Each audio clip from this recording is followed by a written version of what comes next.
উচ্চ মাধ্যমিকের দ্বাদশ শ্রেণীর চতুর্থ সেমিস্টারের এডুকেশন বা শিক্ষাবিজ্ঞান বিষয়ের প্রথম অধ্যায় শিখন এবং শিখন কৌশল থেকে 2 নম্বরের যে সমস্ত প্রশ্ন পরীক্ষায় আসতে পারে, আজকে সেই 2 নম্বরের প্রশ্ন এবং তাদের উত্তর নিয়ে আলোচনা করছি।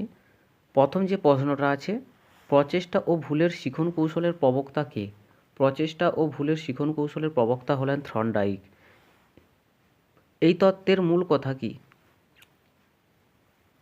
প্রচেষ্টা ও ভুলের শিখন তত্ত্বের মূল কথা হলো উদ্দীপক ও প্রতিক্রিয়ার মধ্যে সংযোগ স্থাপনের মাধ্যমে শিখন হয়, আর এই সংযোগ বা বন্ধন সৃষ্টি হয় প্রচেষ্টা ও ভুল প্রক্রিয়ার মাধ্যমে। পরের প্রশ্ন, থার্স্টনের দলগত উপাদান তত্ত্বের মূল কথা কী?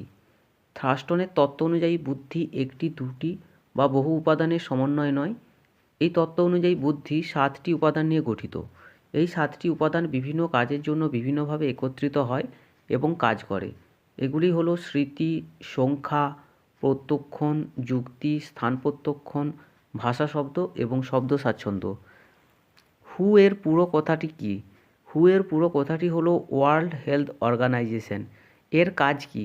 হু এর কাজ হলো বিশ্বব্যাপী জনগণের স্বাস্থ্য রক্ষা করা এবং উন্নত করা। 2, বিশ্বব্যাপী স্বাস্থ্য সংকট মোকাবেলায় নেতৃত্ব দেওয়া। 3, মহামারী, প্রাকৃতিক দুর্যোগ এবং মানবিক সংকটসহ স্বাস্থ্য জরুরি অবস্থার জন্য দেশগুলিকে সাহায্য করা। ধ্যান কাকে বলে? ধ্যান হলো এমন একটি দৈহিক কার্যকলাপ যার দ্বারা মনের স্থিরতা এবং একাগ্রতা বৃদ্ধি করা যায়, মনকে শান্ত করা যায়। কোনো কাজে সচেতনতা এবং একাগ্রতা বৃদ্ধি করে।